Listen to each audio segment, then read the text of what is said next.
Hello, everyone, and welcome to another episode of Lunatics Radio Hour. I'm Abby Brinker. I'm here with Alan Kudan. Hello. And today we have the long-anticipated episode for you, the History of Mermaids. I'm pretty excited for this one. How excited? 6. That's pretty good. 6 out of 5. 6 out of 5, that's right. That's great. I mean, listen, mermaids are big people, big on my list. I'm super excited. I kind of have avoided this topic for a while because I'm like, well, how does it relate to horror? But listen, you guys, it does, and we're going to get into it. Oh, does it? Mermaids wrote the book on horror. That's right. Scary things. So we have quite a lot to talk about today. Everything from the tons of different iterations of mermaids and mer creatures across so many cultures, but also my favorite part, which is some of the sightings, like real life sightings of mermaids. And of course, we're going to have a Lunatics Library episode that goes with this, with really cool mermaid stories for you. So without further ado, let's dive right in. Today's sources: Mermaids, The Myths, Legends, and Lore by Skye Alexander. And thank you so much to Al Goodsell for sending me that book because it was super helpful. Britannica and Wikipedia, Mythology and Fiction Explained video on YouTube, mermaidsofearth.com, and How Stuff Works article, an article from folklorethursday.com, The Legends of History on YouTube, another book called The Mythical Creatures Bible by Brenda Rosen, and once again, thank you to Al Goodsell for your tips and tricks on this one. I want to quote my own book for this. I mean, I didn't write it. Okay, but I read it. Say. What book? So this is supposed to be the #1 book on murderous mermaids. It's fiction or nonfiction? Oh, it's a complete work of fiction. Okay. But I mean, also mermaids, right? Sure. So, I feel like you can quote fiction. Oh, yeah. As dogma. Because sure. why not? No, I'm with you. So this book was Into the Drowning Deep by Myra Grant. And you liked it? Loved it. I can't wait to hear more about that when we get to the infamous pop culture section. But let us start, as always, with the history. Tales of mermaids and folklore of aquatic humanoids spans most countries and cultures. Mermaids were worshipped in seaside temples by ancient societies and have penetrated the hearts of millennials in the form of Disney's The Little Mermaid, myself certainly included. I did not know that this movie was so recent. I mean, recent. 1989, right? Yeah. I thought this was like Snow White, which just came out forever ago. No, I mean, the music in it alone certainly screams modernity. Doesn't it? I don't know. I've only seen the movie once. What? And that was, I don't know, like 1996.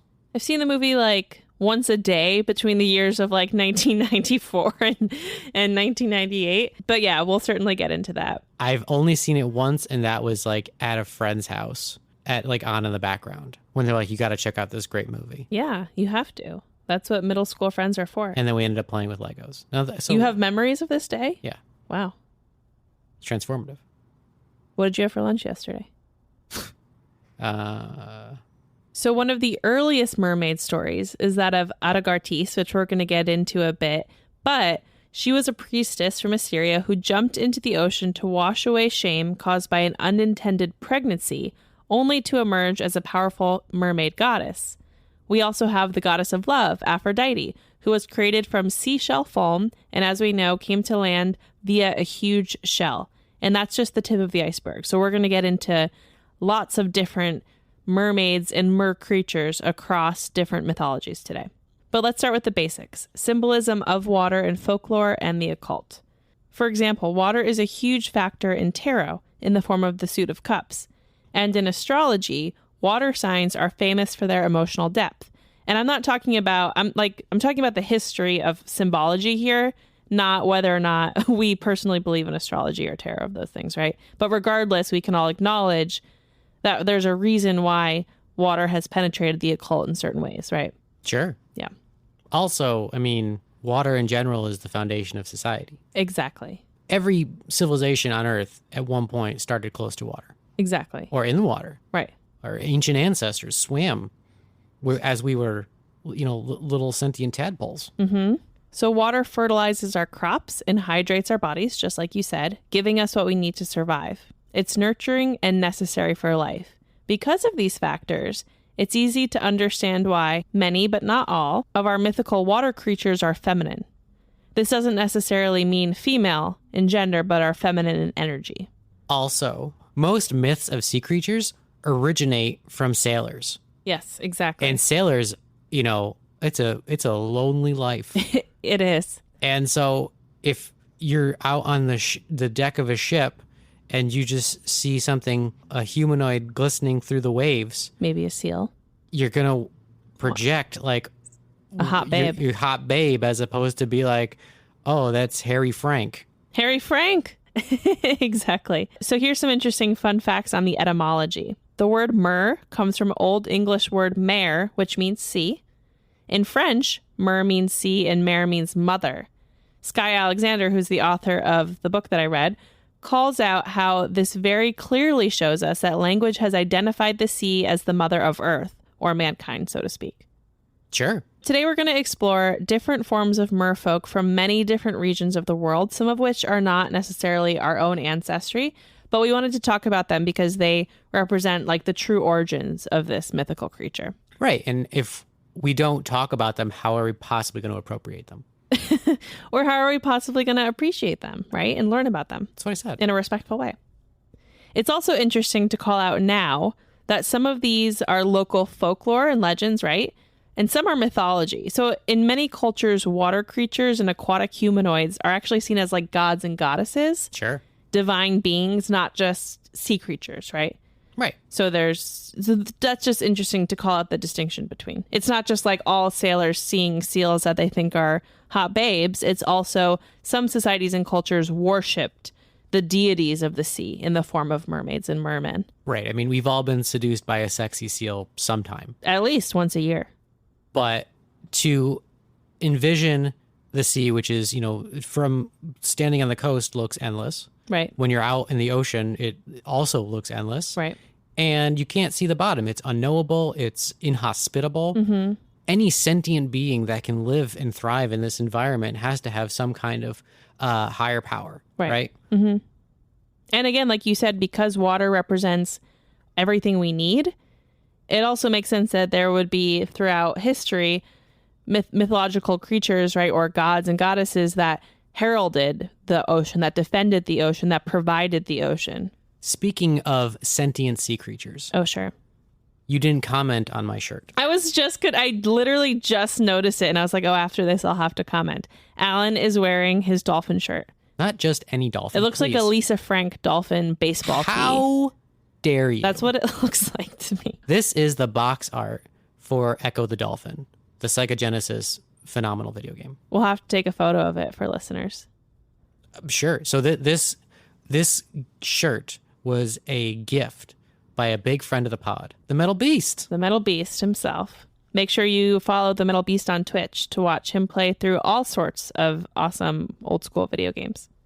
You won't see him playing Echo the Dolphin simply because that was Sega, but you'll see him play all sorts of weird stuff that you would never, ever be exposed to otherwise.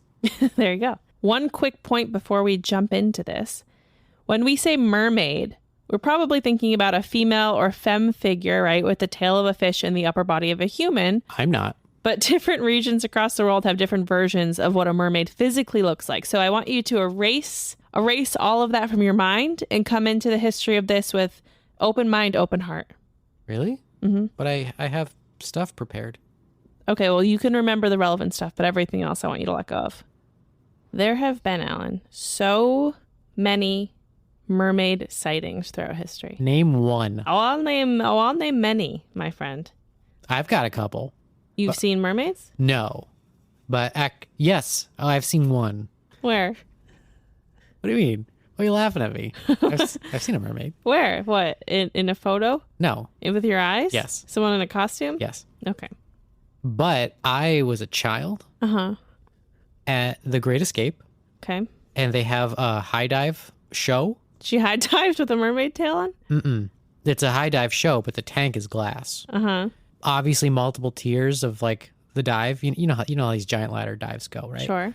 And so the bottom tier has like 3 diving boards and they just do synchronized dives and stuff.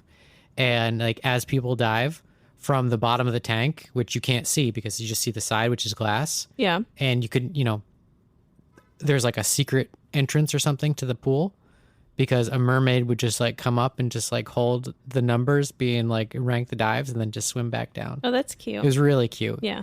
And then the announcer would like banter about, hey, get that mermaid out of this tank. And then she would come up with a sign that says, kiss my bass.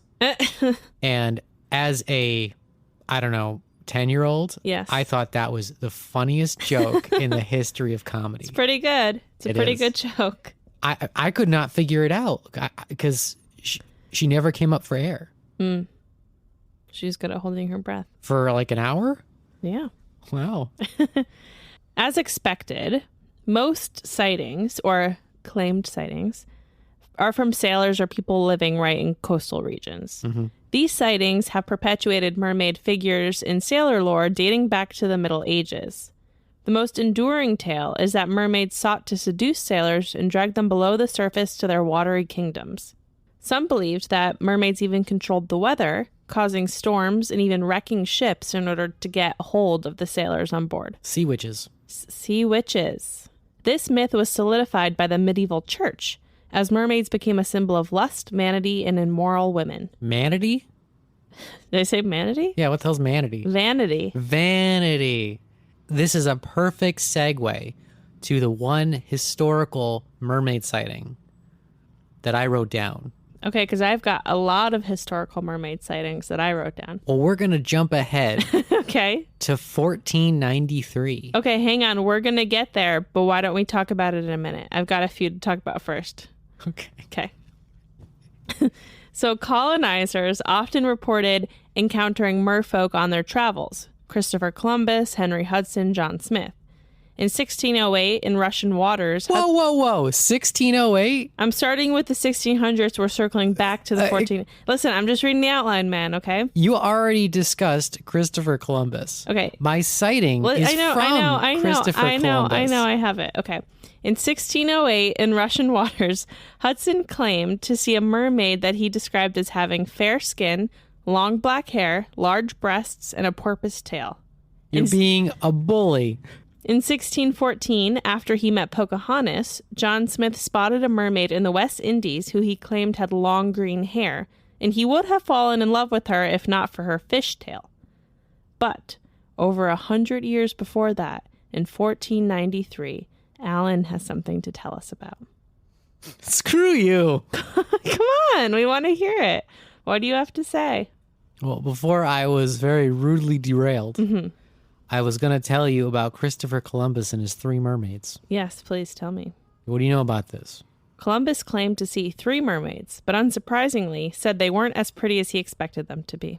What do you have to say about this? That's your whole thing? Uh-huh. You have nothing else? Go ahead, jump in. Go ahead, jump in, Captain Factoid. So he was surprised because they were much uglier than he had seen in paintings. Right, like I just said. However, yes, the leading theory is that he did not see mermaids at all.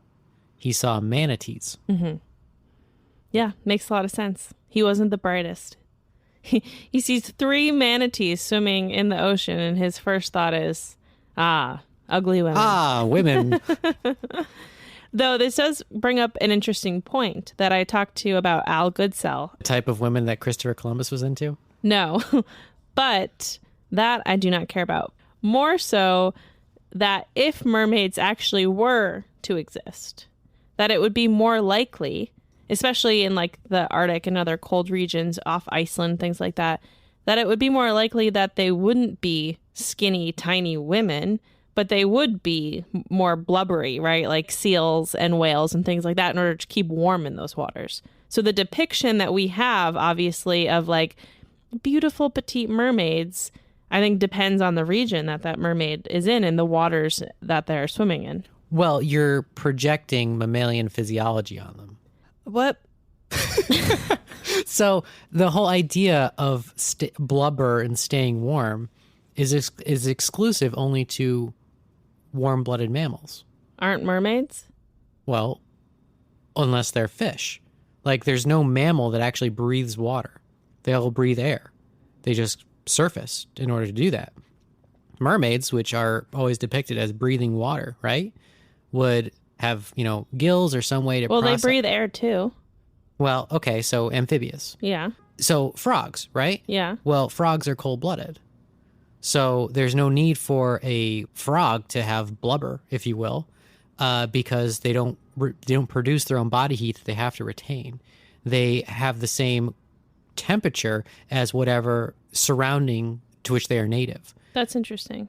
So that's fish. That's why you have like tropical fish, you have Arctic fish, or you just have the deep sea fish, which it doesn't matter because all the water is the same temperature across the bottom of the ocean floor. Right. Because it's approaching 0 Celsius, but it won't freeze because it's the ocean that the currents keep from freezing. So it means it doesn't drop below 0. That's interesting. So we need to get to the bottom of whether mermaids are warm-blooded or cold-blooded to determine if they would be fat or skinny. If they are warm-blooded, then instead of having a lot of blubber or fat to as reserves, you then switch over to like the physiology of like the big cats, where they basically just put all their stats into sleek muscle and hunting prowess and are just constantly hunting and eating. Right. So they just offset having fat deposits by having an insanely constant caloric intake. Lots of animal facts there to unpack. Oh, Go ahead. Well, you too can learn all these fun mermaid facts and be privy to these debates by reading Into the Drowning Deep by Myra Grant. Perfect. We'll pick it up at our local library or small bookstore. Did you have any other sightings that you wanted to get into? I only had the one. Okay. Well, I have a few more to talk about. So during World War II, and this one I would say is probably one of the most famous mermaid sightings. Okay. In World War II, Japanese soldiers were stationed in K, an Indonesian island, and found what they described as a monster washed ashore. Allegedly, it was mostly human-looking, except for webbed hands and feet, and spines that ran down its head and neck. My favorite detail, though, is that their mouth looked like a carp. Like a carp's mouth. A carp is a type of fish. Thank you. But it's just like a totally... Like a carp, is that even a toothed fish? I think it's just like a normal fish mouth. Right. That's why it's weird. The local villagers were familiar with these creatures. Oh, wait. Don't carp have like the super long mustache? I don't know. Like koi? Yeah. Did it have a mustache? Like Magikarp. Yeah, Magikarp. Yeah. I'm what sorry. I'm thinking Maybe of. I'm thinking of Magikarp. Yeah. The local villagers were familiar with these creatures and called them orang ikan, which translates to man-fish. Man-fish. Man-fish. So that's during World War II. Yeah. And there's these accounts of Japanese soldiers finding these like humanoids with webbed hands and fish mouths. And and the villagers are like, oh yeah, those are the fishmen. Like, yeah, duh. They wash ashore all the time. We know them. The physical description really reminds me of Creature from the Black Lagoon. Yeah, and I like that the physical description is not like, oh, it's a woman with a porpoise tail. Because now I'm like, oh, okay, well, I wonder what this is. Yeah. Like, let's send a team out. I mean, it could have just been a person covered in seaweed. Mm-hmm. And, they've been, drinking lots of sake. Sure. In K? Yeah, I guess so. Yeah, I don't know. We don't know. We don't know without proper investigation. Well, the big question, did they note whether it was warm-blooded or cold-blooded? No, it didn't say. And where do these historical accounts come from? This one came from howstuffworks.com. Gotcha. But I actually found this one specifically on like 3 or 4 different websites. So this is probably a secondary source. What I'm citing is secondary sources, but I do believe that firsthand sources exist. I just didn't come across them. Or I didn't do the work to find them. Let's table this one for now. Okay.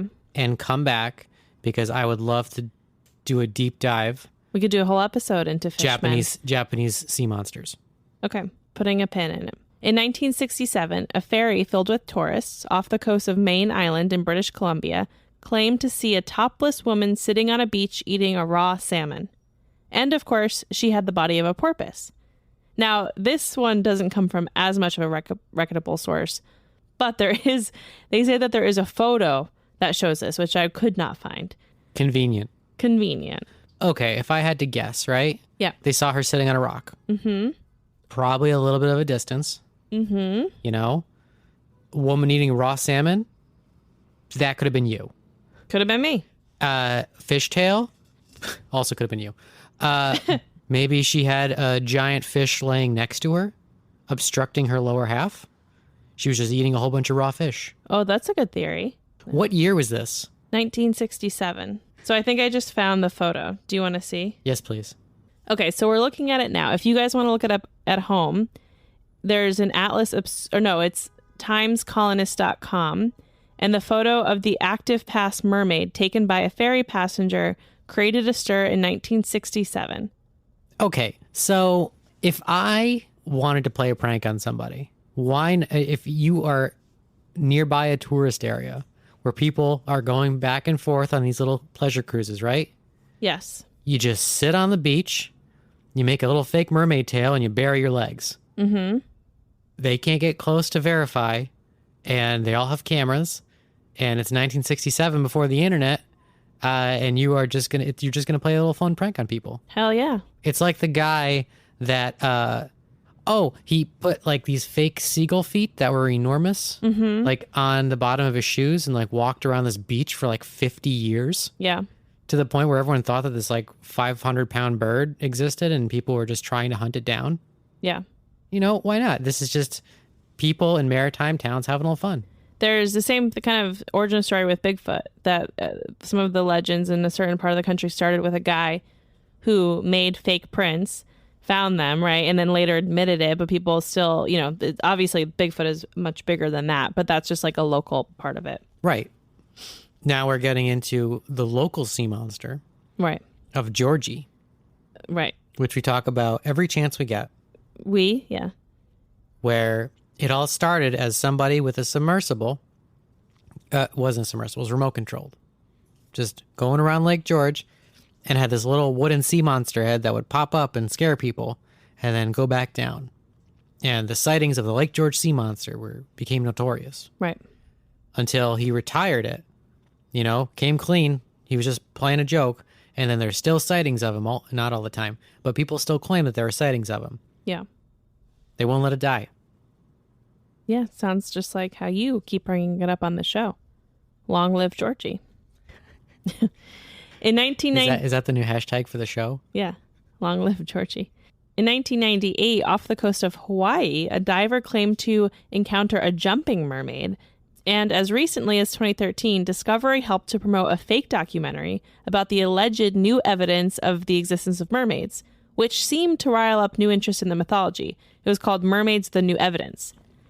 That's very on the nose. This resulted in a follow-up documentary, Mermaids, the Body Found. Both of these have been aggressively rejected by any and all scientific communities. That's very mean of the scientific community. I think it's important that they reject things that are not accurate.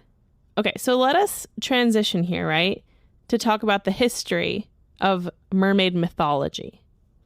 And we're going to start with the earliest known versions of merpeople. The ancient Babylonians worshipped or Enki, who was the god of ritual purification. He was known as a wise but very tricky god, very susceptible to mischief. Like your cat. Like my cat.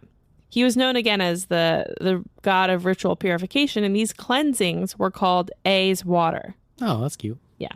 Some accounts credit him as the form-giving god, the god of artists and craftsmen, farming, building, and of sorcery. He is also the national god of Babylonia and exorcisms. I feel like that second bit was like when you minored in college. Major in the national god of Babylonia, minor in exorcisms. In my research, Enki comes up quite often.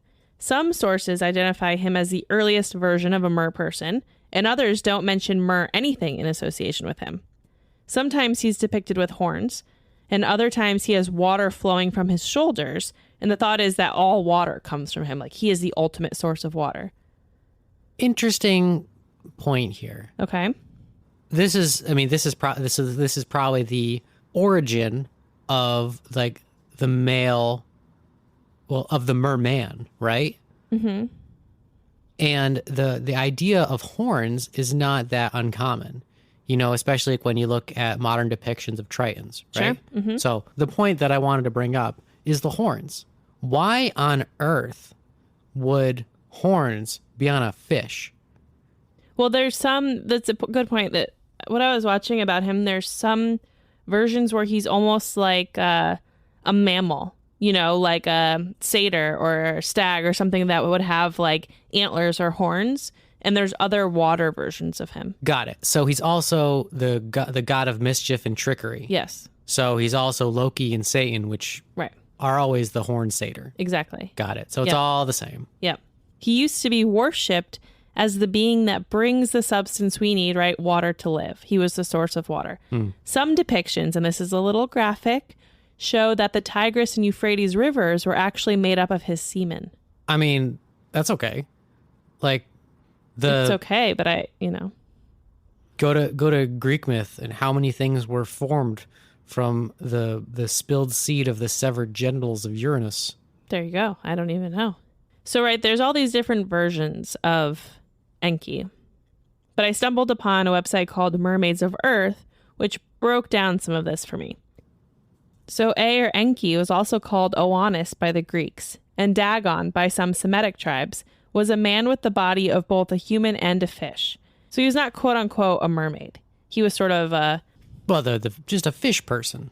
right, like he could transform. Right. So also Dagon is a big character in Lovecraft mythology. Oh, interesting. So you have Lovecraft absolutely loved sea people. They're like, oh, Tritons are also from Lovecraft. I'm trying to remember the name of the story, but there's this whole thing where these fish people keep, and they're like, it's like reverse mermaids, where it's like arms and legs of a human and then body of a fish. That's funny. So like picture, yeah, it's like a Do they have human SpongeBob heads? fish. No, they got fish heads, I see. but they have arms and legs of humans. Yeah. Well, sort of. You know, they just got the red appendages. Sure. And you know, they have their whole underwater city and society because they have their underwater sea god of Dagon. Right.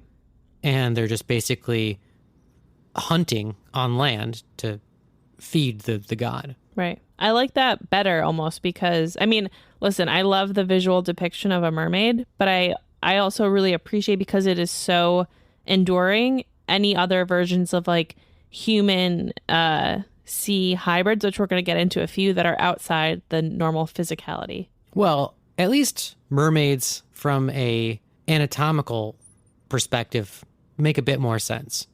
Yeah. You look at Lovecraft's sea people and it's like, okay, let's take a fish and remove all the things that they use to swim. Yeah, that's true. So Ea and Enki weren't the only versions of early aquatic gods. The indigenous people of Australia believed in yak-yaks, life-giving spirits that lived in water holes. They were depicted as women with fish tails. There are also water spirits and other related to mermaid-type creatures from ancient times, including water nymphs and sprites, more as subcategories of creatures versus named deities or gods. For example, the Greeks had an entire system for classifying different types of water nymphs, depending on the type of water they lived in. The first appearance of a mermaid as we know them today is from the Mesopotamian kingdom of Assyria, around 1000 BCE. 1000 BCE, you say? I say. Well, my research contradicts that strongly. Okay, let's hear it. This is one of my 2 mermaid facts. Okay. The This is second of 2? Yes, the first one being Christopher Columbus falling in love with manatees, despite how ugly they were. Mm-hmm. According to my own research, the first mermaid depiction comes not from 1000, but 2500 BCE. Okay. From this wooden carving of the Syrian goddess Adagartis. Okay, so that's who we're talking about. So maybe I just have my dates kerfuffled. I mean, there's a chance that, that could have been the first written, Right. instance. This is just a wooden carving. Yeah, I think you might be onto something, that maybe my account is like the first written account, but then obviously there's evidence of the belief in this spanning for long time before that. And honestly, it doesn't matter, and we really don't care. No, we do. Like, honestly, having something from 2500 BCE that we're talking about in 2021. There are still trees that are from before then. No way. Yeah, there's 5,000-year-old whispering white pines. Where do we find them? Well, you don't. That's the point. Most of the ones that are still in existence, their location is a huge secret. Oh my God. Because, really? This is fascinating. Because every time there's something super cool and it becomes public knowledge, some fuck up just takes a chainsaw to it. Well, they have to be protected in some way then, no? Yeah, but I mean... They can't just be protected by secrecy, because then someone could accidentally just like deforest them, as we do as an awful race of people. Well, again, all these things are... I'm making some assumptions here, but I'm assuming all of these are on protected land. Right. So you're not worried about just like accidental deforestation. Okay, great. However, you're absolutely going to have to worry about the equivalent of like tree poaching. Right. You know? Yeah, right. So first Get off, one of those things on eBay. well, it's so it's so upsetting. Like you can, all of these, all the forests with like 1,000+ year old trees, like even just like in the Amazon, right? All of those trees are so sought after because ancient wood has like a very unique aesthetic property to it, and people love building furniture and very high-end design pieces out of it. Right. But like you're using something that took literally millennia to create because you want a fucking chair. No, it's terrible. It's to me that's Abby, you need to stop buying whispering pine furniture. To me, it's so incredible that there's a living thing on Earth that is so old that I totally understand that we need to protect them and the threats to that. But I just love that. I can't believe it. That's so cool. They must be so huge. I'm sorry. It wasn't whispering pine. That is not a thing. It is bristlecone pine. Bristlecone pine.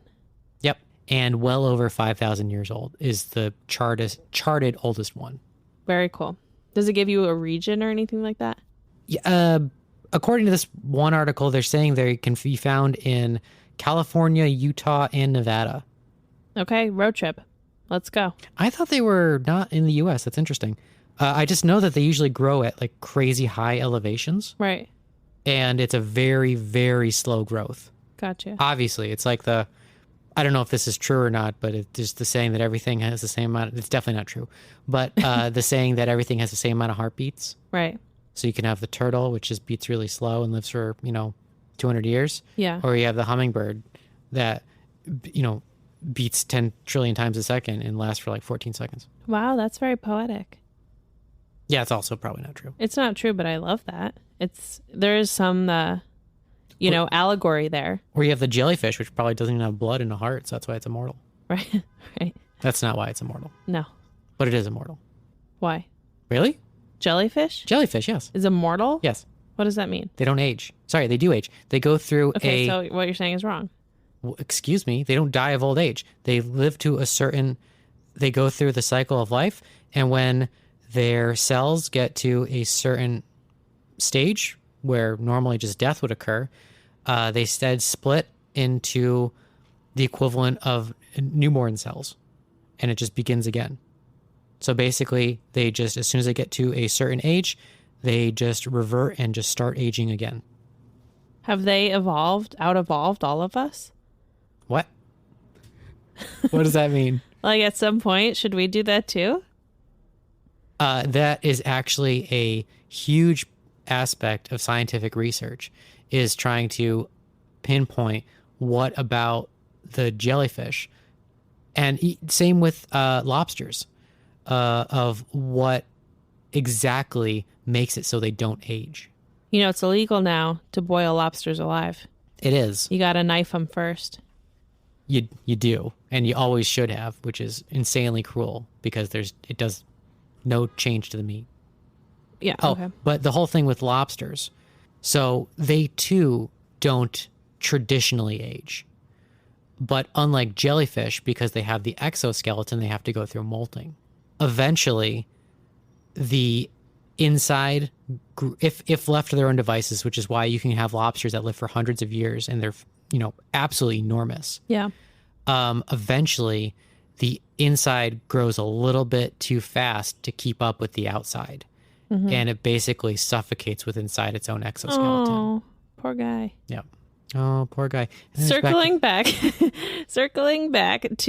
the earliest known appearance of a mermaid. So goddess Adagartis. Also, I don't know if that is how you pronounce it. Okay.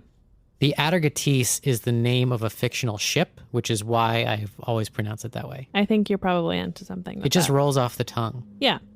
So Adagartis was the chief goddess of northern Syria in classic antiquity. She was also called Derketo by the ancient Greeks and Dea Syria by the Romans. She was mainly worshipped as the goddess of fertility. The story goes that she fell in love with a shepherd who drowned in a lake. Her agony was too strong to go on, so she tried to drown herself in the lake so that she may be reunited with her true love after death. However, the gods did not let her die, and instead transformed her into a fishwoman with a humanistic upper half, so as not to hide her beauty. The one amendment that I want to make, which is just a bit more poetic, in the rendition of the story I read, she threw herself off a cliff into the sea, and on her way down, they changed her into the likeness of a mermaid so that she would just slip into the water and live in the sea. I like that. Yeah, there's also another version, which I talked about at the beginning of the episode, where it wasn't because of the loss of a lover, it was because of an unplanned pregnancy. So I think there's lots of different versions of it. Though she is not always described, though, as the mermaid goddess, sometimes she is only associated with the water ocean in connection with fertility, right? Because like we talked about at the beginning, water is life-giving. 1001 Nights is a collection of Middle Eastern folktales that was compiled in Arabic during the Islamic Golden Age. It features many stories of merfolk and people who can breathe underwater, called sea people or seaborn.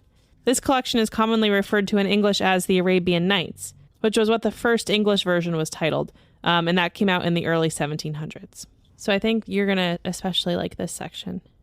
Okay. Sirens of Greek mythology. Oh, yeah. I mean, we knew this was coming. We knew. Many people believe that sirens are a precursor for mermaids in mythology. That makes sense. The saying goes that no man had ever heard the siren song and lived to tell the tale. Originally, sirens were the handmaidens to the goddess Persephone. Because Persephone was kidnapped by Hades, her mother Demeter gave her handmaidens wings so that they could search for her. So sirens were actually originally bird women. During the Hellenistic period, they changed into women with a fish tail. Their song was originally a function of perpetually calling out to Persephone in the hopes that she would hear them and return home. Aww.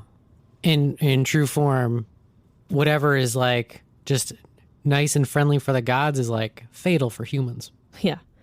Sirens appear in two epic Greek poems, the Odyssey and the Argonautica.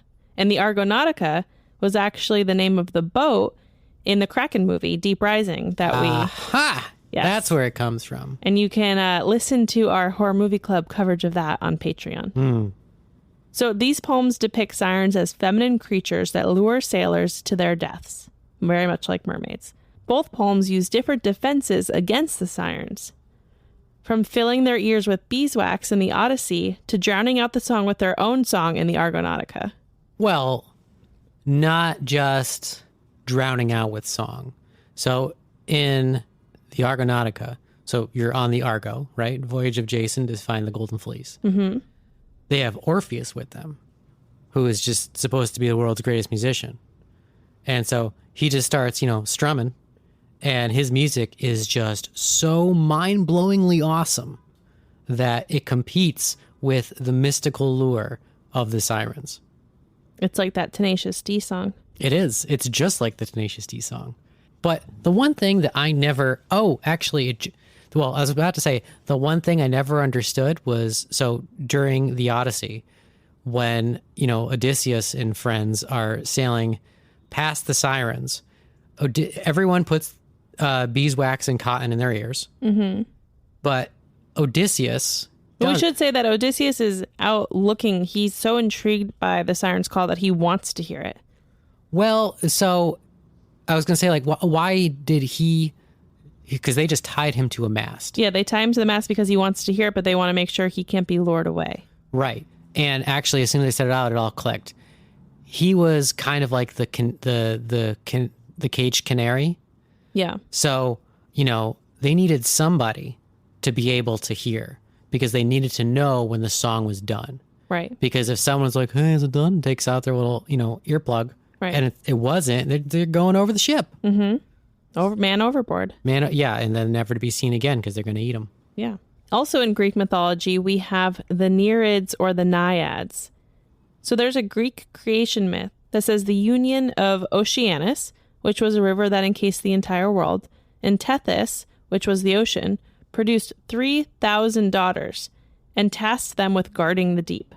Right. Which is interesting because in their mind, 3,000 was the exact number of bodies of water on the planet.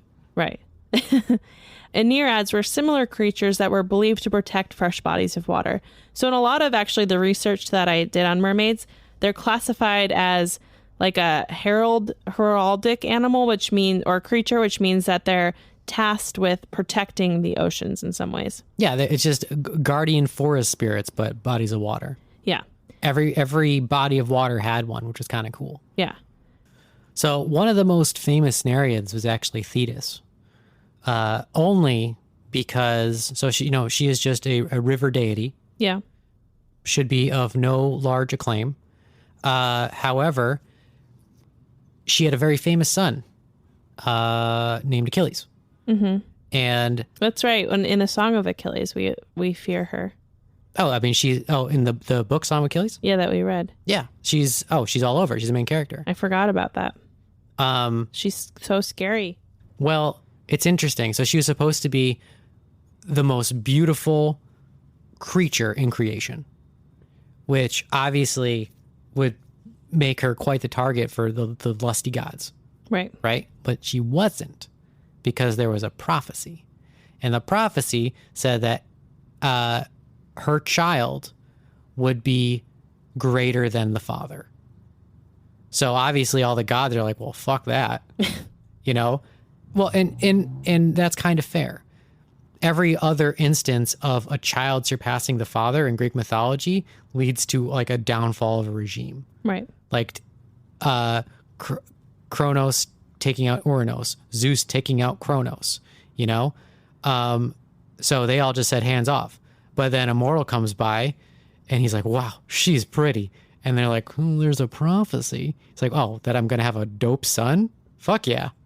So they have a son and it's Achilles. Right. And the interesting tie to this episode is that Achilles becomes the leader of a specific band of fighters known as the Myrmidons, which has no affiliation with mermaids, but it sounds similar. Yes, and you've been wanting to work it into this episode for some time. Absolutely. And now you have. Hats off to you. Well, Myrmidon is actually, it's spelled with a Y instead of an ER. Right. But it is also synonymous with like robot warrior. Interesting. It is. Yeah. Irrelevant, but interesting. So now we're going to talk about Triton. Okay. Triton, who you may recognize both from Greek mythology and as Ariel's father in Disney's The Little Mermaid, is arguably one of the most famous mermen there is. It's interesting that neither of his parents, Poseidon and Amphitrite, are described as merpeople, though they are described as being able to live on both land and sea. But somehow they got together and were able to produce a half-fish offspring. Triton appears to the Argonauts to help them on their journey. Sometimes the word Triton is used interchangeably with merman. Interesting. So Triton was a son of Poseidon and Amphitrite. Right. And neither of them were mer people. They could live on land and sea. They could breathe underwater, but they were humanoid. And somehow they made a fish human baby. Yes, humanoid, but all of them were, all the gods were shapeshifters. They could all turn into all sorts of animals and do all sorts of things. Right. The amount of times that Zeus turns into an eagle and does nefarious things, it's no different than when Poseidon turns into dolphins to do stuff. As we often discuss when tracing myths and legends back to their earliest roots, many of them stem from the Middle East, India, and Africa. It is impossible to holistically understand mermaid culture without looking at the early origins of humanity and thought. according to Alexander Skye from the book, mermaids have existed within African mythology for millennia. Mami Wata is one of the most influential of those. Mami meaning truth and wisdom, Wata meaning water or ocean, or in some languages, women. Mami Wata is actually a pantheon of African water deities. Wait. So this one deity is her own pantheon? So early versions show human heads and torsos with fish or snake tails. They are mostly feminine, but can also be masculine. And as time passed, they evolved to represent a single deity, usually a woman with a large snake wrapped around her, but they started as a whole pantheon. And if you want to make an offering to her, as I believe you should, she particularly likes mirrors, jewelry, and combs. She sounds a lot like Ran from Norse mythology. So Ran was a deity of the ocean who in Norse mythology. Yeah. And she loved collecting things. She had she was famous for having her giant net and would basically make these giant whirlpools that would just suck everything down, to the dismay of sailors and whatnot. But whirlpools obviously collected debris and stuff.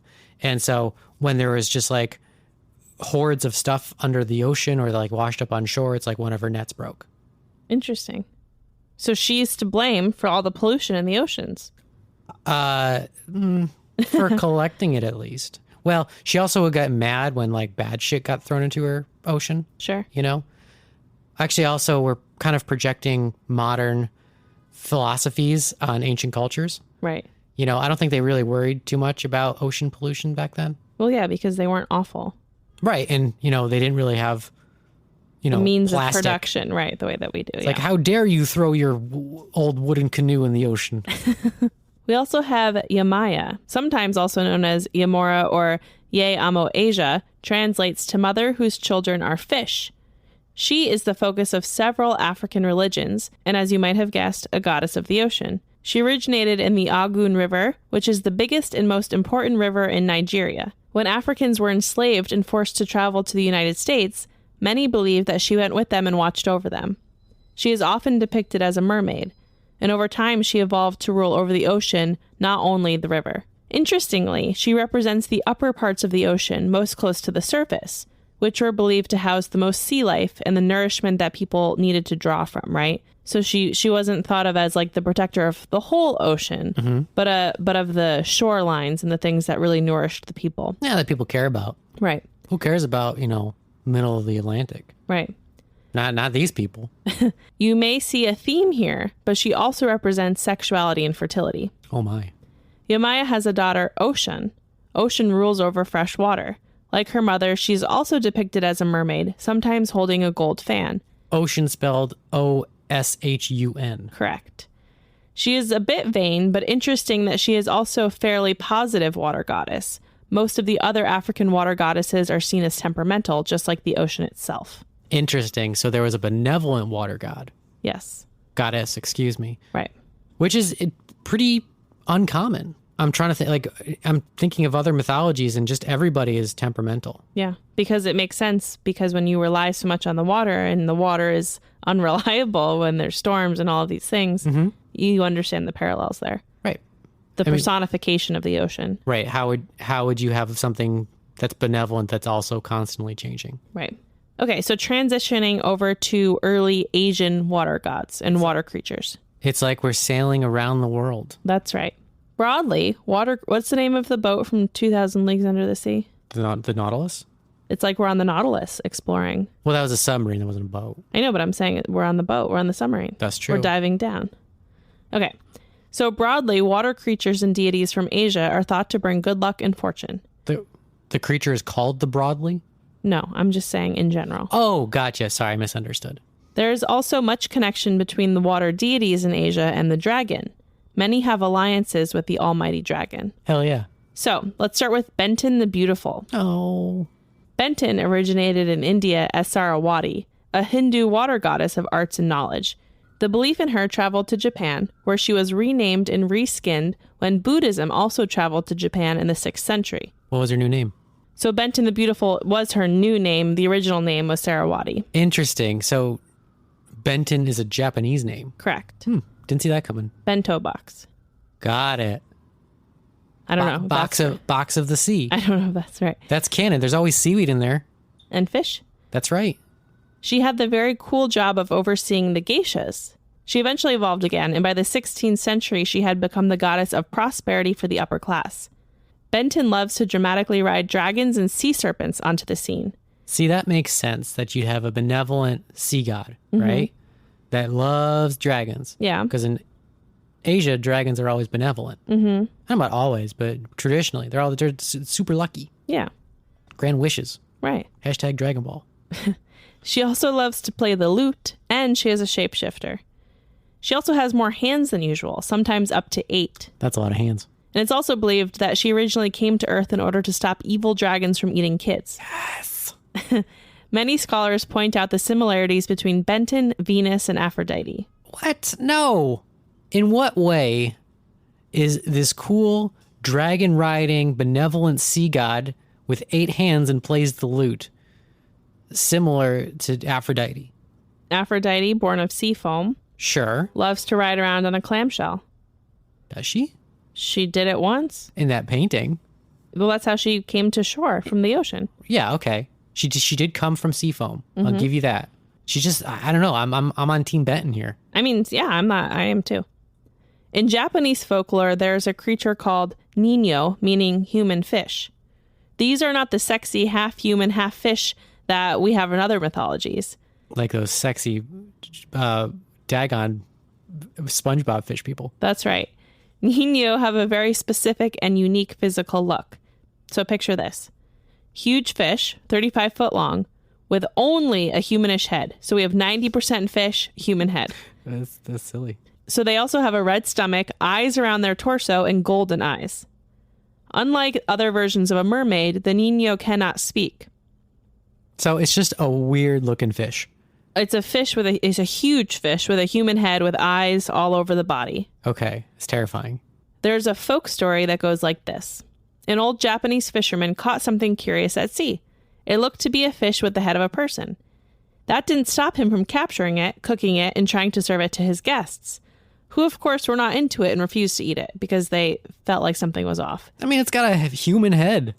It's fucked up. Except for one man who had drunk too much sake. He took it home, fed it to his daughter, who immediately stopped aging and lived over 800 years looking fresh as a daisy. Holy cow.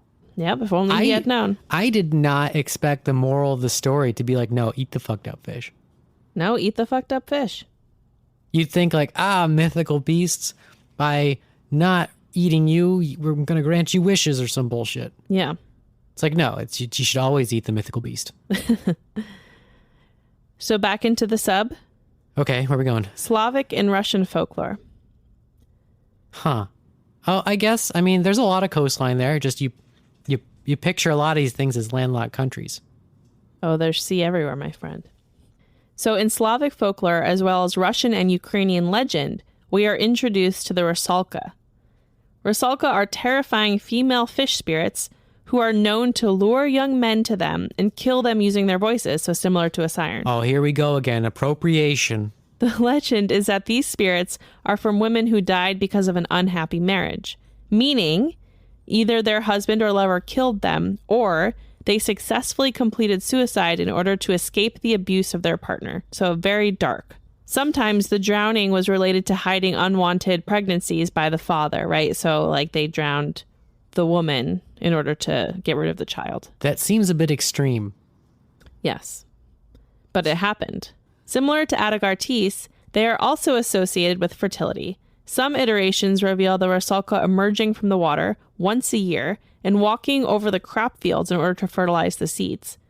After the 19th century, they transformed into more evil, dark spirits. You know what word I just learned? What? I mean, this is not an uncommon word. I just not heard it before. So you're familiar with benefactor. Yeah. Do you know the antithesis of benefactor? Malefactor. I just love, you don't hear about too many malefactors these days. Although there's plenty in the world. Plenty. So they use their beauty and vocals to ensnare men and their hair to strangle them. Though in Poland, the Rasalka were known to tickle men to death. They also can physically morph to become more alluring based on the preference of their victims from far away. But when the unsuspecting come too close, they see the horror of the Rusalka's true image, moldy and green. Ew. Ew. It's like in The Shining. It is? You know that scene where Jack Nicholson's looking at the woman in the bathtub and she's like all hot and naked and beautiful, and then suddenly she's like a decomposing corpse demon. Oh. I was like, I don't remember there being mermaids. That's literally exactly how this would play out. That's what a Rasalka would do to you, but like in the fields. Got it. If their death is avenged, they will escape this horror show after life and kind of be free, right, of this burden of being an evil spirit. Got it. Similar to Medusa, they symbolize extreme beauty, but also receive respect and fear, for they are very powerful and dangerous. And she loves to dance. She loves to dance? She loves to dance. How do you know that? That's what all of the books said. Just as a little footnote every time. Rasalka loves to dance. But that's sad because they don't get dancing partners. Well, they can, but then they just kill them. Yeah, that's true. Yeah. All right, so we're back in our underwater submarine. Wait, what? We're speeding towards the United Kingdom. Oh, right. I forgot. That's the thing that we're doing to travel around. It's like in movies where you travel around the map. You know, like Travel you show the by map. airplane. Yeah, I've seen the Muppets movie. Right, and in like Indiana Jones. Yeah, it's the fastest way to travel. It's the fastest way. So here we are. We arrive in Western Europe. It was considered a bad omen to come across a mermaid at sea. A curse of the voyage, so to speak. Why? Because women are wicked. Oh, right. No women on the vessel. That's right. Because that's bad luck. Bad luck. They very often foretold stormy weather or shipwreck. That's what they associated mermaids with. Like if you see a mermaid in the ocean, a storm's a brewing. It's like pink skies at night. Sailors delight. Pink skies in morning. Sailors take warning. Or the fact that you're hallucinating is probably a also pretty big red flag that the voyage is going downhill. Sure. Okay. So outside of ocean mermaids, the United Kingdom also has folklore around merpeople within rivers and lakes, which are also seen as dangerous. It was believed that if you came too close, they would drown you. Some alternate stories show mermaids saving sailors or others who were near drowning, or actually taking the time to teach them natural remedies and medicines from the deep. Selkies, who we talked about in the Celtic Fae episode, are creatures of Irish, Scottish, and Icelandic descent. Seals that can also transform into humans. So in human form, they're often beautiful women, but, you know, they turn into seals. Selch means seal in the speech from Scotland's Orkney Islands. We often see selkies in the form of romantic tragedies. So when did we talk about selkies? In the Celtic Fae episode. That's why. Yeah. So generally, if a man comes across a seal skin shed by a selkie in human form, he can take it, which forces her to become his wife. Hell yeah. No, that's terrible. We don't want to force women to be wives. Free seal skin. Okay. She can steal it back in order to escape, which leaves her husband lonely and desolate. Yeah, he has no wife, no seal skin. He's got nothing going for him. Another version is that if a lonely fisherman's wife cries 7 tears into the sea, a handsome male selkie will come and make love to her. Oh, hell yeah. Hell yeah. Everybody wins. I guess it's tough to cry 7 tears specifically. It is. That's a lot of tear control. It is a lot of tear control. It'd be easy to cry more. Can you cheat with like Visine? All you have to do is put on an episode of The Office. That one episode. Oh, there's multiple episodes. There's also that episode of Futurama with the dog. I have not seen that. What? Well, for all you listeners out there, you know exactly what I'm talking about. Okay, we're now going to take a hop and end up in France.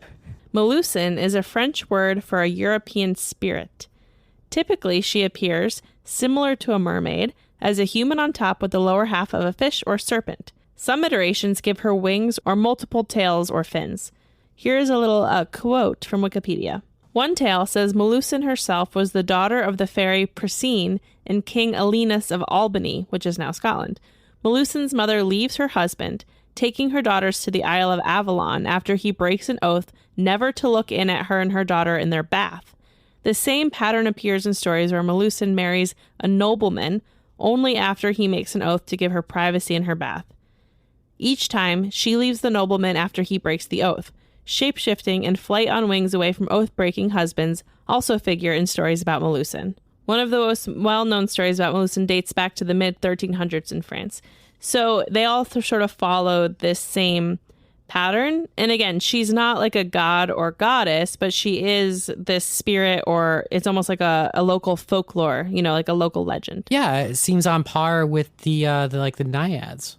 Yes, exactly. It's just a mythical beast of divine origin, but not among the gods themselves. Or just like a lesser deity. So it's somewhat similar to the Rasalka, right? Where they're born of bad male behavior, Also, I didn't realize this, but there is actually a biblical reference to mermaids. What? According to Skye Alexander, again, who wrote the Mermaid book, the story of Noah's Ark references merfolk. A 15th century biblical illustration of the story includes a merman, a mermaid, and murdog swimming along the ark. So to be fair, I don't know. Listen. Let me defend my position. Murdog? A murdog, yes. What is a murdog? A murdog. What does it look like? Top dog, bottom fish. Does it doggy paddle? Yeah. Why? And let me just say, to be fair, I don't know if this was a biblical reference or if this wasn't a biblical painting. No, it's canon. But either way, it's kind of a funny iteration of Noah's Ark. I just Googled murdog. There's lots of corgis. They're very buoyant. Mermaids. Well, their butts float. Yeah. This is weird. Oh, we're getting to some weird furry stuff. I got to stop Googling this. Okay. So the final thing we're going to talk about today. Okay. Not a specific place on the map. We're going to travel to a center of being here. The Selkie? We're going to talk about twin or split tail mermaids. Dating back to antiquity, we see images in art of mermaids with dual or split tails. Because of a recessive gene. You may remember, or you can Google the original Starbucks logo for a visual of this, because the original Starbucks logo actually had a split tail mermaid. Huh. Where she kind of had a tail going off in each direction, which is how they had like the circular. Oh, yeah. It went back. That makes sense. Like a U. Yeah. According to the author of the book, this mermaid is a combination of an early Celtic fertility goddess named Sheila na Gig. And so she is known to squat in order to show off her genitals. And she is also a mermaid as we mostly picture them today. Power play. The obvious connotation is that the twin tail allows for her to have sex with human men. Aha. That's where it is. If you're looking to encounter art featuring this lass in the wild, who's not? You can visit many, many, many European churches. So 5 or 6 major French churches, not to mention Notre Dame, and a handful of historical Italian and English churches still feature this like medieval or earlier art of the church. Let's think about this. We're in a church, a cathedral, this split tail, lusty mermaid art. So you may be thinking like I was, Alan, why would images of a sexy mermaid be painted all across these major churches in Europe? That's very obvious. Mermaids were used... Thirsty men. No. Mermaids were used to symbolize certain sins to churchgoers. In this instance, the sins of vanity and lust. These paintings were meant to inspire churchgoers to avoid temptation, though it probably just gave them something fun to fantasize about instead of paying attention in church. We are hundreds of years away from thinking it's even acceptable to swim with exposed ankles. Oh, no. So, like, of course, a lusty sea woman is going to be the epitome of sin. Hell yeah. She's the epitome of everything. Everything? Yeah, she is all. Piety? She is all. No, I just think she's cool. I mean, obviously she's developed out of like hate, but I love the power of her now. While she squats and presents her genitals? That's right. It's like, just walking by the coast, there she is squatting. Which is also like such a male gaze thing, right? Well, I think it's like, wow, we have this image of a mermaid, but I really want to have sex with it. But I can't. Where's the hole? Exactly. What do I do? Give her 2 tails. Well, I'm glad you asked. Ugh. Thirsty man. It's gross. Anyway, so here we go, Alan. Do you know where we are? Are we taking the sub? The sub? Yeah. No, we're right where we're meant to be. We are in the pop culture section of this episode. Okay. We have to start, of course, with The Little Mermaid. The biggest phony of them all. It's the pinnacle mermaid story, right? I don't know. In all of its forms. There is not a single instance of murderous mermaids in anywhere in The Little Mermaid. That's not true. Well, in the Disney version, there's not. Do you consider Ursula a mermaid? Because she's pretty murderous. She's a sea witch. Yeah. She has tentacles. I know. She scared me so much when I was little. Did and she the really? eels, I hate eels. Well, we're going to get into mermaids and eels and their ties. Wait, are we? Oh, yeah. When? In the pop culture section. Okay. So it is perhaps the pinnacle mermaid story in all of its forms, from the original fairy tale by Hans Christian Andersen to the Disney blockbuster, which at the time was one of the most successful box office films Disney had ever released. Andersen's The Little Mermaid was first published on April 7th, 1837 in Denmark. There is still a statue in Copenhagen that 75% of visiting tourists see while they're in town of the mermaid. What? How the hell did they get this statistic? Listen, I got all the facts. They poll 100% of tourists. It's like, what did you see? Did you see the Little Mermaid statue? 75% 3 out of 4 say yes.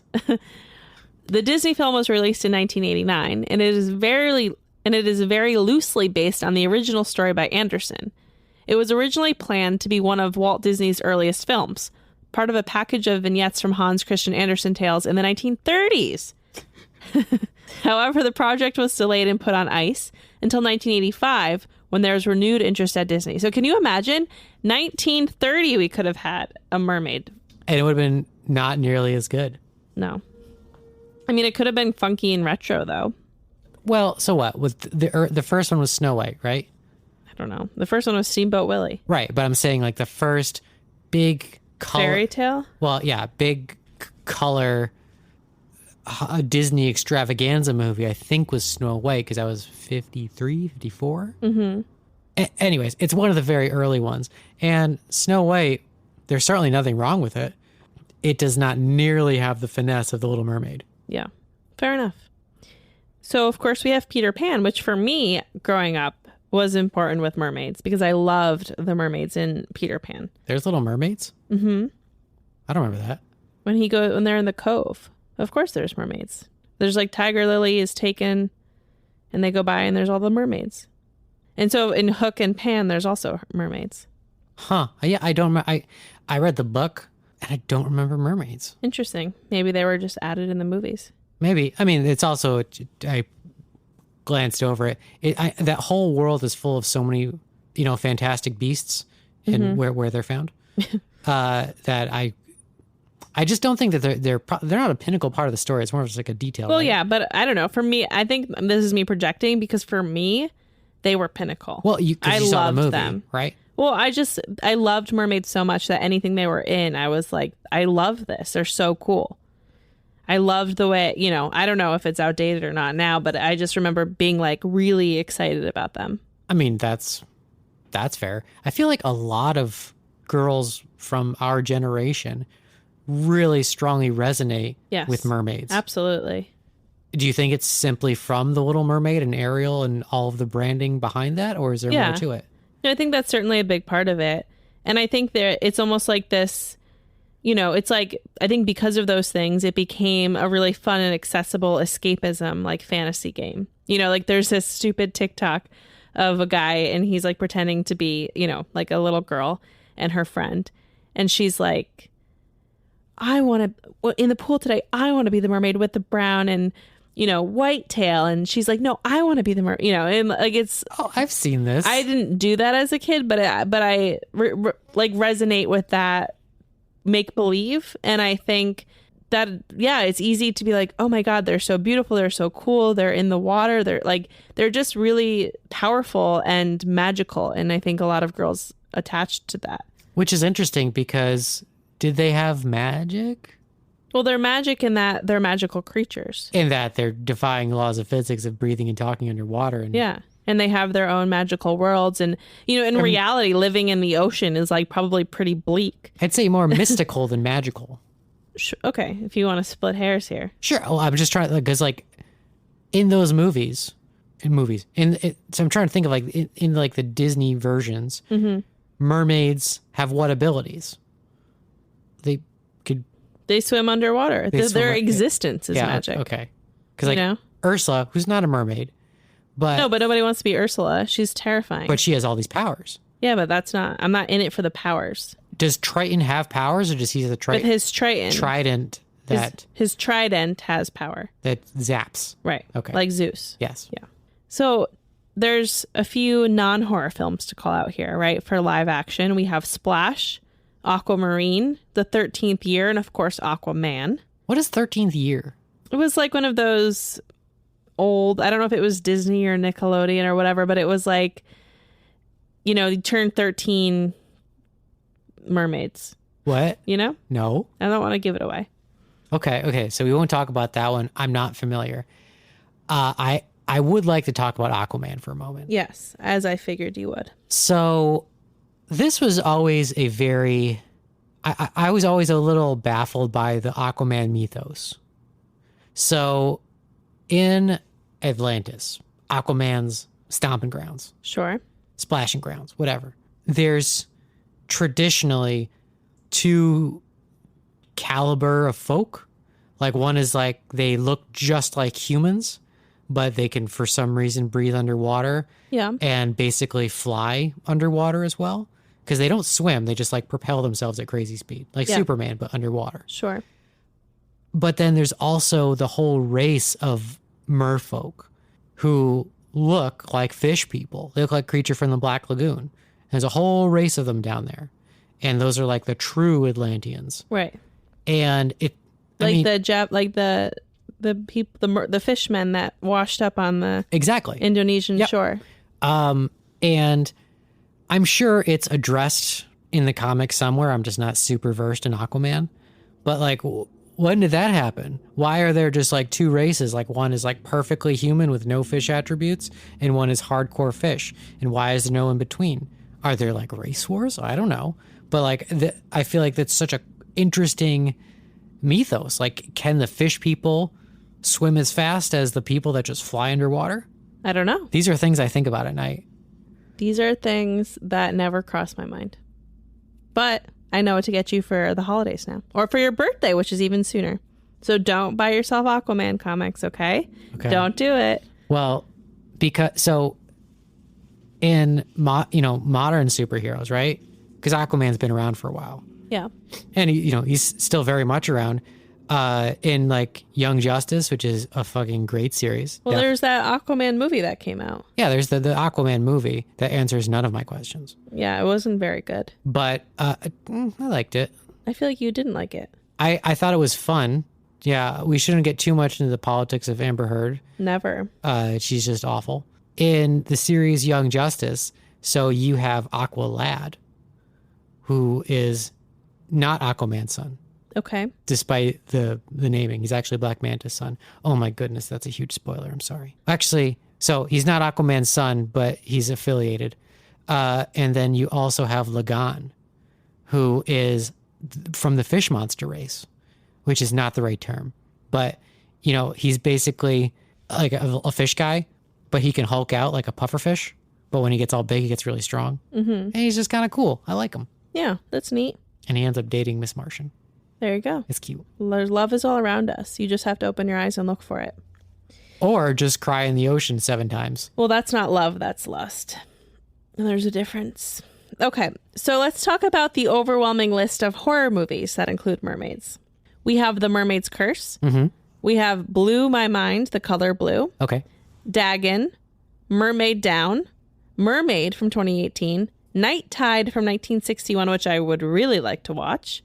We have Lady in the Water, which is an M. Night Shyamalan film with Bryce Dallas Howard, which I remember at the time being kind of confused by, but now, or I don't know, not confused by, but I had some deep thoughts about it and I would love to revisit. And then, of course, we have the two modern ones. Not that Lady in the Water isn't modern, but 2 more modern ones, which is The Lighthouse. Do you remember the mermaid scene in the lighthouse? I do. It's very graphic. Very graphic. Lot of. She did not have split tails. No. Despite that fact, there was lots of lovemaking. Yes. And same goes for the lore from 2015, which also included external genitals. So the lore, which is a Polish horror musical, you can watch it on Amazon Prime. We do a huge deep dive into this on Patreon and Horror Movie Club, where we talk about a Kraken horror movie and a mermaid horror movie for this month's Horror Movie Club on Patreon. But we will talk about it a little bit here because it is worth talking about. It's incredibly dark, and I will say there's a little bit of a trigger warning for me on some of the sexuality in it, but it's incredibly dark, but I think it's super successful at like it being, you hear the words mermaid horror musical. I think it pulls it off really well for the most part. It certainly does. I do also want to quantify that there's a second trigger warning, at least for me. Yes. Because there is a live vivisection scene. Yes. And so I would say watch with caution. The girls look kind of young to me, and it's not great when it comes to the sexuality of it for them, but it goes into some interesting territory. Yes. That said, if you look at the film as a whole, it's very strong. It follows Hans Christian Andersen mermaid rules, which we think is really cool. For the most part. It's graphic and violent, which we've talked about, but it's also got really cool music, and it genre bends so successfully, like jumping between really scary horror moments and very like silly, quirky disco punk music scenes and things like that. And it really is interesting. And even though it's Polish language, and so you don't really always know like what the lyrics are or if the subtitles are 1-to-1 or whatever, it's very, I think, successful at evoking through the visuals of it. It's very well done. The moods and the transformation that's happening in the characters. So definitely check it out. And also then check out our Patreon episode as we jump into it. Yeah, for as little as $1 a month, you can help support the show, which we are very, very thankful for. And you get some bonus content and all kinds of other perks. So check us out on Patreon. So I think that wraps up our movies. It does. Can we take this opportunity to talk about Mermaid Books? Please, yes. What's your favorite? The Little Mermaid. By Hans Christian Andersen? I don't know that I have a favorite mermaid book. Well, I certainly do. Let's hear it. Which is Into the Drowning Deep by Myra Grant. Okay, tell us. The one book I read in preparation for this episode. I just really love the mermaid lore in this because they did a lot to add. It's one of those things where they add just enough scientific fact mixed in where the only real leap that they're taking is the fact that in this world, mermaids actually exist. Got it. So in this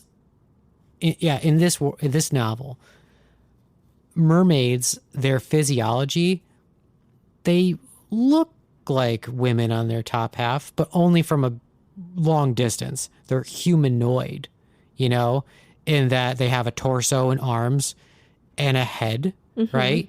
But they don't have breasts or anything. They have a slight convex on their chest, which from a huge distance when you're a lonely sailor might be breasts, but their arms are like way longer than normal. Their fingers are like Slenderman long. Ugh. Yeah. And they're webbed. Yeah. And they have a ton of knuckles. Honestly, that's the most unrealistic part of all mermaid lore is that of course they would have webbed hands. Yes. But yeah, they have like a ton of knuckles on their hands. It's just like they're basically like tentacle fingers. Right. But boned. Ooh, interesting. But what I love is the tail. It's not your typical porpoise tail. It's a stupidly long eel tail. Ugh. I hate eels with a passion. With a bit of a fin at the end. I cannot. But that makes so much sense. Yeah. It would allow for like crazy fast swimming speeds. And it's especially eels and depths and swimming through rocks and stuff makes way more sense than a dolphin tail, right? Right. Also, they don't have hair per se. They again have more like tentacles, which was like Medusa? Sort of like Medusa. They're thick rope-like things. But what was the lore where the mermaids were able to grab people with their hair?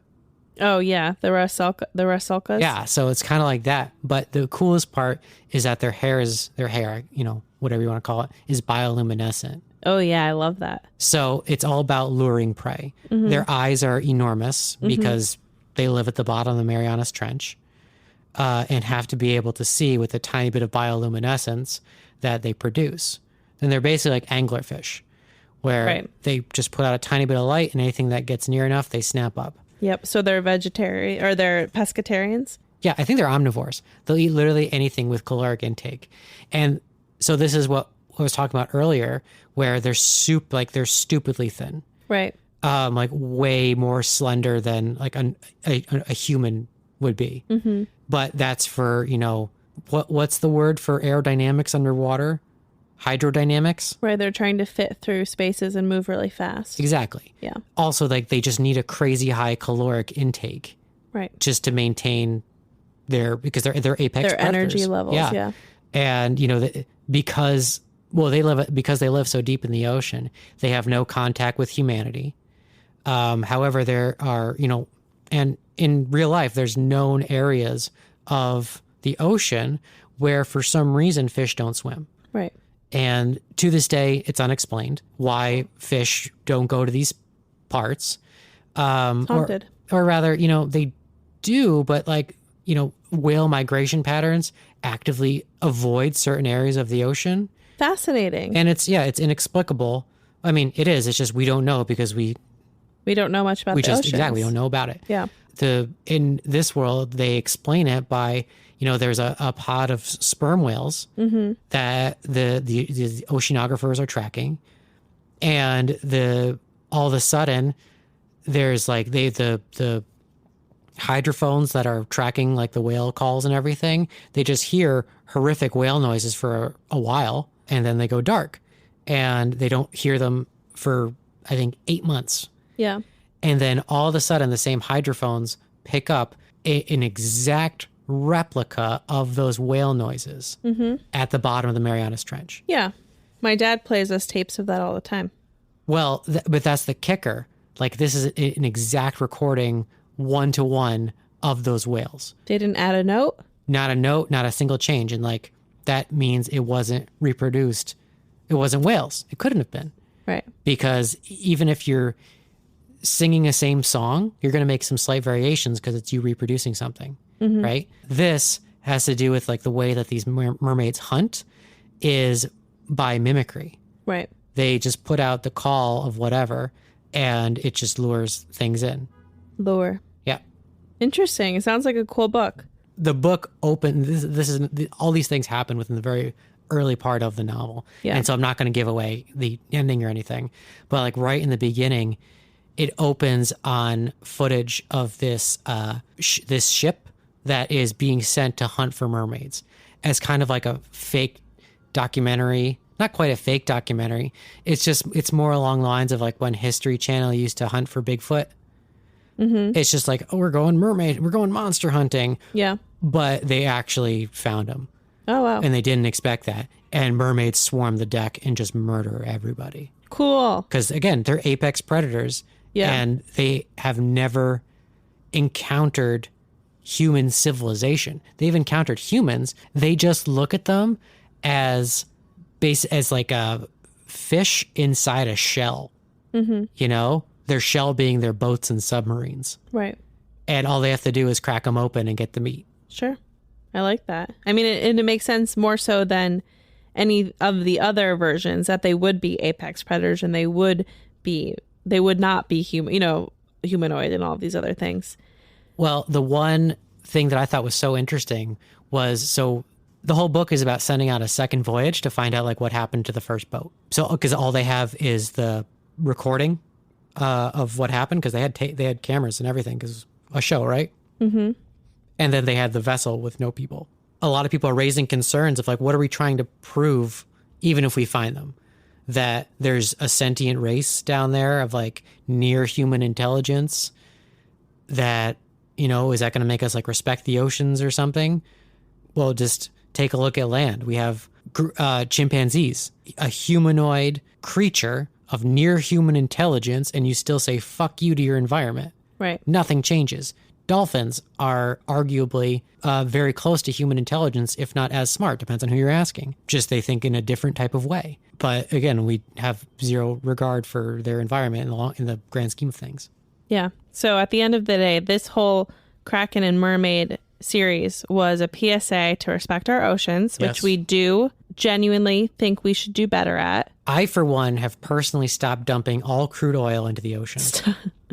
There's a lot we can all do. I will quote Uncle Asar from Jollyville and say, no one can do everything, but everyone can do something. Thank you. Yes. So in conclusion, I suppose, of mermaids here, it is very obvious to trace back some of these myths and deities and other belief systems around water gods and goddesses and local folklore, right? We have, on one hand, we have the symbolism of water, meaning fertility and life and hydration. And, it's a life force that's necessary. And it's very understandable why some of those things around feminine energies and deities have come to be. On the other hand, we have lonely sailors who are out at sea for months or years at a time. And listen, I've had a family member that's out at sea for a long time start to crack a little bit, right? Multiple family members. You start to crack a little bit potentially when you're all by yourself. But even if you're on a ship with people, and you know what? Maybe you start to think that maybe it starts by you just fantasizing that some of the seals are mermaids, and then maybe it turns into actually hallucinating, right? So I don't know. I'm not defending any colonizers here, but I'm saying, well, we can understand, right, why being out at the sea, almost like being on another planet for so long, you could start to have stories come up, and it kind of reiterates these ancient mythologies and belief systems. They've become perpetuated over the years because of that. And then again with Disney, and then again with this and that, right? So it becomes an ongoing fascination for different generations. If The Little Mermaid had never come out, we would respect the oceans to this day. Stop. Mermaids have nothing to do with our disrespect of the ocean. I don't know. That's on us. If we were still terrified of the sea, I think we should be terrified of the sea. We don't know what's down there. we're not scared enough. We're not scared enough of anything. We are so awful. Okay, so we need a very large apex predator. Godzilla. Godzilla. Godzilla will save Who's us an all. aquatic predator, technically. Comes from the ocean. Exactly. I've seen the movies. Oh, yeah. Well, thank you guys so much for being here. This was such a fun one for me. I really love mermaids, and we've had so much fun researching this and putting this all together and now presenting it to you. So until next time, stay safe, stay spooky, and we'll see you soon. Bye. Bye.